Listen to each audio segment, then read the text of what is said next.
Hello. I originally was planning on doing this recording tomorrow, but the fams went out, so I'm not going to leave an opportunity to record with an empty house because that is my personal preference because I am a very self-conscious person in that regard. Like in the matter of being overheard while I do something cringe. Um, yeah, so I actually earlier today was thinking about channel content and what I want to do going forward, and so I wrote down a whole bunch of topics on these papers, and I'm just happy I did it. For one, because I'm a Virgo, I like to be organized, um, and yes, I can and will be blaming a lot of things on the fact that I'm a Virgo going forward. So be prepared for that. I put this on because I don't know. I threw on this like shawl thing to cover up the fact that I didn't put on a bra because, like I said, today was going to be my day off, so like, who cares? And then for some reason, putting this on, I just kind of looked at, saw this hanging out, and I was just like, yeah, I'm gonna look cool today, or silly, or whatever you want to say. But I put on my antlers because I can.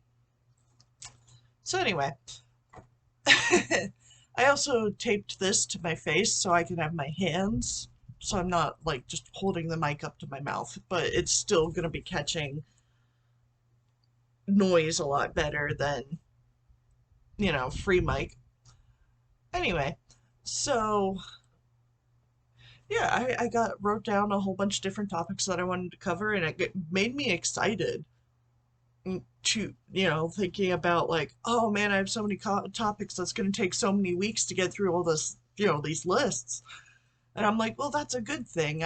It made me want to like just sit down and just like bulk record, but I don't want to do that because it's just I don't know, it feels like it's going to be too taxing on me personally, but also because then,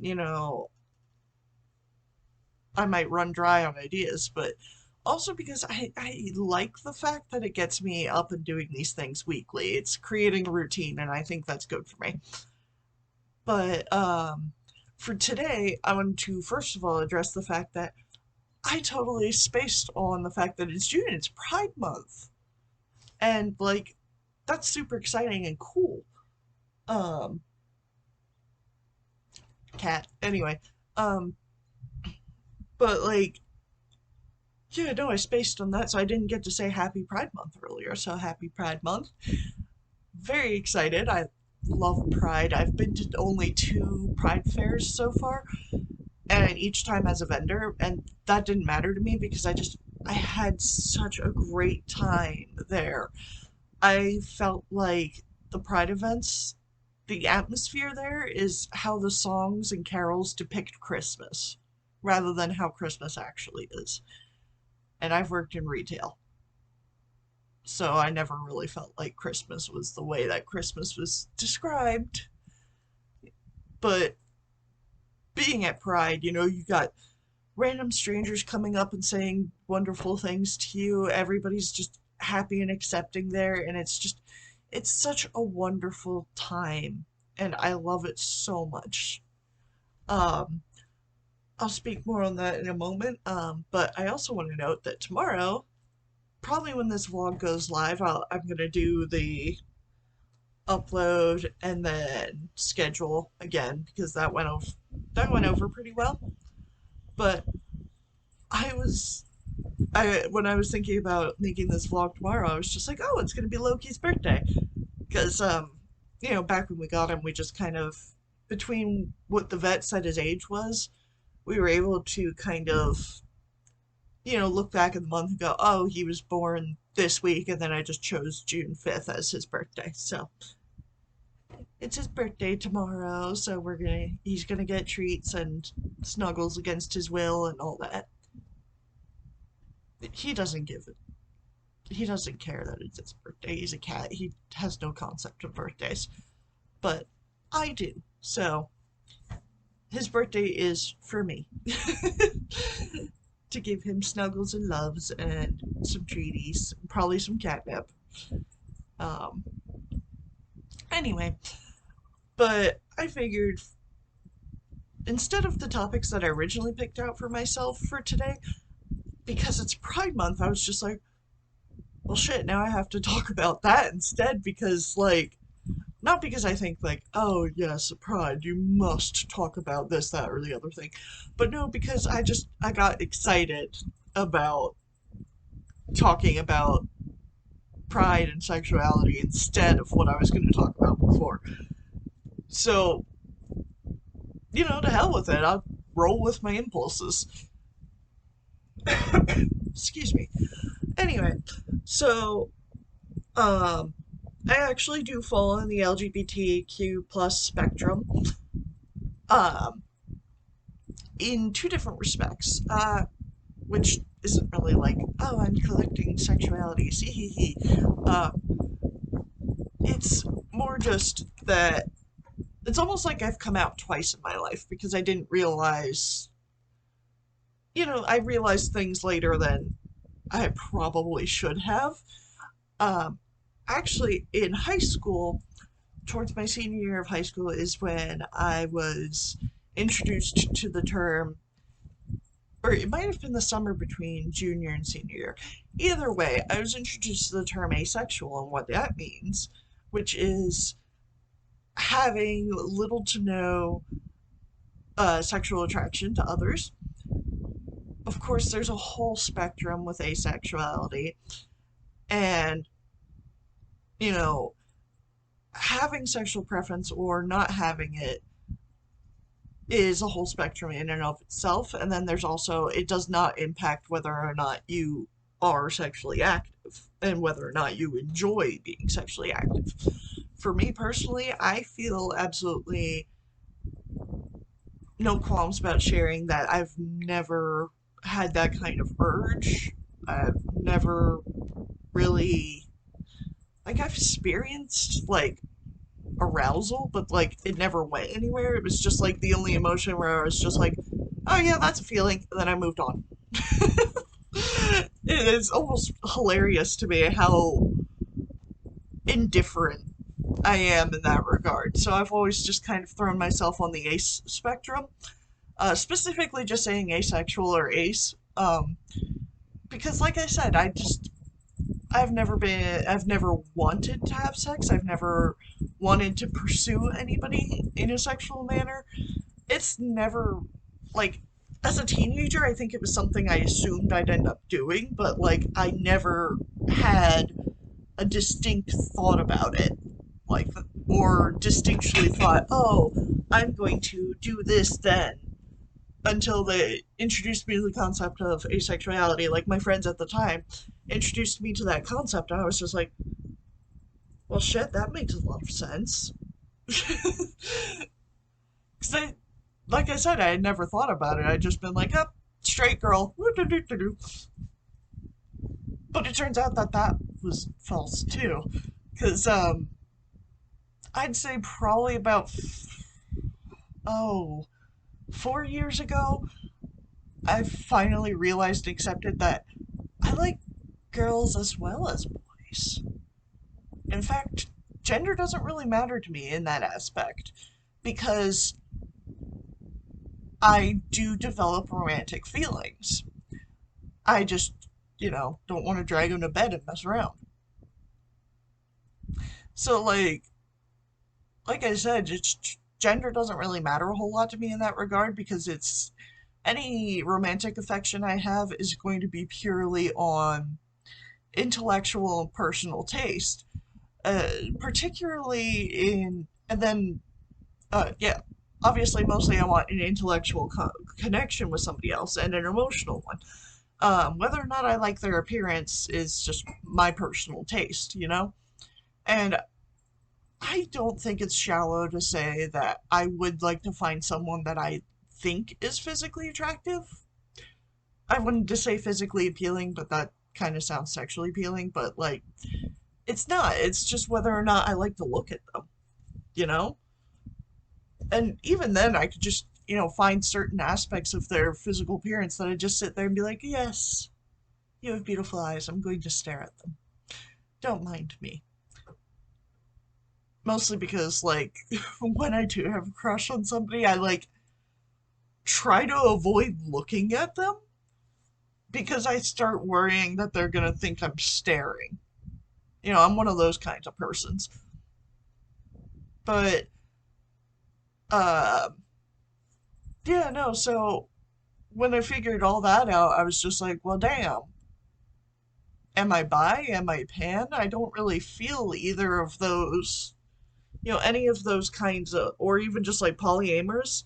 Not polyamorous. That's something else entirely. Which works if it works. That's all depends on the people involved. And honestly, go for it. The more love in your life, the better. But you have to be respectful and smart about it. And clear with everyone else involved about what's happening. Um, I don't know if I could do polyamory. I've never tried, but then I've only ever dated once in high school. So, like, that's why I'm not really gonna try to rule other people's love lives beyond, like, what I said. Just be respectful and kind to each other, and I'm sure you can work it out, listen to each other. But like I said, besides that, I'm not really in a place where I can recommend things one way or another, and I can't. So I'm not going to condemn polyamory, especially because it's not a bad thing. It's really not.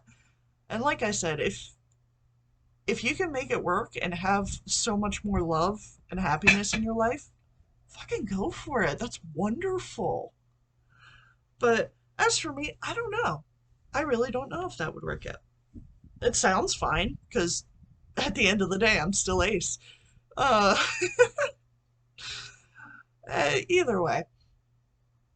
But so I didn't know what kind of label I wanted to put on my own romantic feeling situation because I was like I said, gender doesn't matter to me, and I don't like the labels bi or pan for myself because at the end of the day, they still have like bisexual, pansexual, and I know that's like a weird nitpick because not because asexual, and just because you have the word sexual attached to it doesn't necessarily mean sex. And then there's also the fact that you could say biromantic or panromantic, but I just don't care for those terms in the context of what I would call myself, you know? But I'm very much, I enjoy blanket terms, so I ended up just calling myself queer.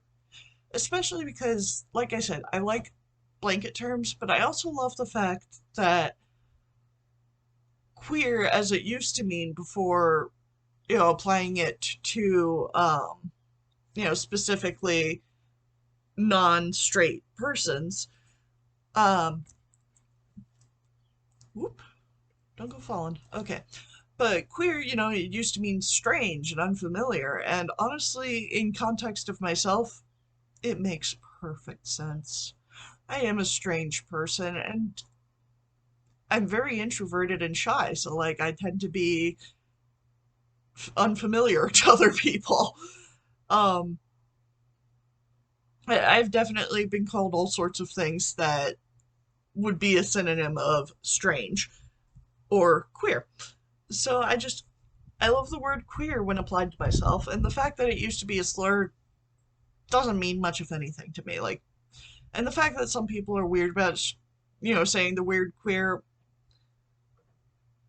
whatever, that's, as my mom likes to say, that's their trip. So, I'm just queer ace person trying out having a YouTube channel and living my life trying to be a professional witch. Wow, that sounds like some kind of like when I word it like that, it sounds like a movie prompt, but like It's so much more boring than it sounds. Oh, I have such a weird, kind of dull, weird life. Mostly because I'm introverted and I don't really know any extroverts and I don't live near my friends, so I don't go out much. Oh dear. What do you think, Loki? Oh, you think you're gonna scratch the door frame. Terrible boy. Thankfully, it's a piece of wood that we put there instead of, like, actually part of the rental house. Uh, Either way. But, yeah, that's part of why, when we started vending at Pride events last year, I was tremendously excited because I was going to see other aces in the wild, And just seeing all the different kinds of people, and everybody's all dressed up and having a great time. And it was just a fantastic experience. And it means so much to me. And I'm just terribly excited to be going back. We're already signed on for another Pride event in Harrisburg at the end of July. I'll probably talk more about that when we get closer to the date. And I'm already excited for it. Not just because, as a vendor, I do also have to think about how we're going to do financially. And we do very well at Pride events. Witchcraft and queers mesh very well together. So it's definitely the one event that we have done the best at financially. And I'm very excited for that. But then, like I said, I'm just also extremely excited for the atmosphere and the people and admittedly the other vendors. I didn't really get to shop much at Harrisburg last year. We were way too busy, but I'm kind of hoping I might try to give myself a 10 or 20-minute break to walk around, see what's happening, and maybe give myself a little bit of pocket change because I do like to support other queer artists and vendors and small businesses. It's just, it's such a wonderful time. And admittedly, I do also enjoy shopping. I don't mind that. My wallet minds, but like I said, I don't leave the house that much. And honestly, online shopping's kind of meh. It's more fun. Like, it's fun getting package in the mail, definitely, but I also just enjoy the experience of being in a store and touching products because I'm very textile, texture oriented. Don't mind me and my antler problems. I'll have to sort that out before this Saturday because this Saturday we're having our second vendor event of the year, but this time we'll be in Lebanon, Coleman's Park at Spinstock. And I don't mind, giving the location like that because it is a public event. Ooh, excuse me. And it's really not that different from a big YouTuber beaming, saying, oh, I'll be at Twitch Live at such and such a place. It's not like I'm telling you where I live. No, we'll be vending as Mystic Mothership at Spinstock in Lebanon, Coleman's Park in Lebanon this Saturday. That is June 10th. I'm pretty excited. We did okay at Spinstock last year, but hopefully we'll do a little better this year. At any rate, I'm going to have more than 1 hour of sleep, so I'll be enjoying myself more this year. Um, Excuse me. But and we'll have me, one of my sisters, and my mom there. My mom does tarot. I also do tarot, but mom has 30 years of experience on me, being my mother, age advantage and all that. And then my sister does palmistry. I also read runes, and I'm going to be doing what I call a quad reading, which is I do, like I was doing for the weekly readings, I do flower card, tarot card, rune, and crystal. And each of those will be $15. Um, My sister doesn't do a full palm reading. She does like a simplified version where she doesn't read the full, like all of the lines, just like some bits of them. I don't know. She can explain it better. I never got into palmistry. It's That's her particular passion. My passion has always been runes, languages. Well, runes is a later thing, but crystals, flowers, tarot, those are my kind of thing. Anyway, I just, thoughts and feelings from this weekend. I did also have this random thought Friday night that I just kind of want to put out, for y'all to think about, just because it's the kind of thing that's kind of just been sitting in my mind. And it's when it comes to an apocalypse, of course, obviously, there are many kinds of apocalypses. Zombie apocalypse, nuclear apocalypse. So it all just depends on what kind of apocalypse it would come to. But, I was thinking about my own chances of survival and the fact that I don't have a whole lot of the kinds of skills that you would really need to survive an apocalypse. And that's not just like physical fitness and, combat. There's also just like homemaking and being able to create, grow your own crop, grow your own food and, take care of your clothing and shoes and things like that. Like, if industry stops, then we're not going to be getting new clothes and things. So you'd have to know how to take care of that sort of stuff, besides taking care of farm animals. So I was just kind of, going down one of those little rabbit holes in my head. My head is full of rabbit holes. Anyway, so I was going down that rabbit hole and I just kind of sat there and it hit me and I was like, oh my God. Most people are going to be screwed in an apocalypse because they don't have those kinds of skills. But the people who do are going to do great. And it hit me that the Amish have those skills. Like, they make their own shoes. Like, their little communities, they make their own shoes, they make their own clothes. They do it all from pure scratch, all those old-fashioned ways that, because I think specifically I thought about butter, because I was just like, well, damn, we wouldn't have butter anymore. That's sad. Then it hit me that the Amish would have butter. They know how to make butter. They have the technology and ingredients required. So not only would they survive the apocalypse, they could even arguably live it up with, like, better food than whatever we're scrounging. And I was just like, shit. If we get an apocalypse, the Amish are the ones that are going to survive, and then they'll be the ones that progress humanity from that point forward. And then we're going to be back several decades as far as, like, societal advancement, because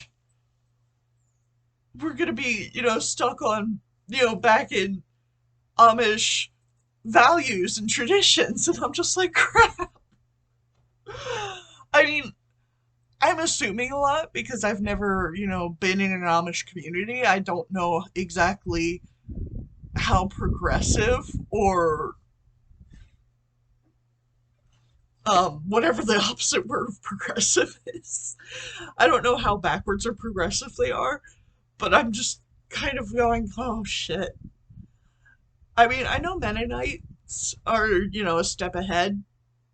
I don't know how well they would do as much because the difference between Amish and Mennonite is Mennonites do have some level of technology that they use. How I used when I still lived up in Berks County, how I used to see, yeah, I would occasionally, you in Berks County, I feel like there's a higher Mennonite and or Amish population. Definitely Mennonites. I don't know as much about the Amish. You don't usually see them out in public as much, but I was able to, and this is when I learned the main differences between them. And my shortcut is the shoes. You look at their shoes, especially on the women's, because they'll always be wearing sneakers, like really good, really clean sneakers. That's how I caught on about Mennonites on first glance. Otherwise, you would have to, for example, I've seen them getting out of SUVs. Like they'll actually drive cars instead of the horse and buggy. And I've also seen them use bank cards. Uh, because they'll actually shop in stores and stuff. And I was just like, oh, that's interesting. Because it's not something you really think about. When you hear the word Mennonite, you don't think about them going to a modern clothing store and picking up like some cute tank top or whatever. I don't remember what they bought. That wasn't as much in my realm of interest so much as like, this is a bank card. I thought they would pay in cash, you know? But I just thought that was really fascinating and wanted to share that, especially with my recent revelation about the Amish. Because in the end, true survival isn't about how many zombies you can kill. It's about whether or not you're going to be able to feed yourself at the end of the day. And let's face it, the Amish has got us beat. That's just kind of sad because, people talk about, oh, technological advances and all that, and about how, oh, we're so much better off than we were. And we are. But for individual survival, not so much. So, I don't know. I don't know. Like I said, it also depends on what kind of apocalypse it would be. Like a nuclear apocalypse, they're just as fucked as the rest of us. Let's face it. If anybody starts whipping out the nukes, we're all screwed. There's not a whole lot we can do against that sort of thing. However, I think with a more climate related apocalypse, I think the Amish have an edge on us. Uh, Climate and or honestly and or zombies. I don't know how they are in the way of medical vaccinations and things, but they're pretty tight knit communities, and I don't know exactly where or how they live. Like, do they live in forested areas or is it strictly farm? I don't know. And there aren't going to be any Amish on the internet to tell me. And I'm not sure if I want to know. Because I kind of enjoy the fact that it's a mystery. Or at least vague. I figure it's probably mostly farmland, in which case you're going to see threats coming pretty far away, as long as you're not growing corn.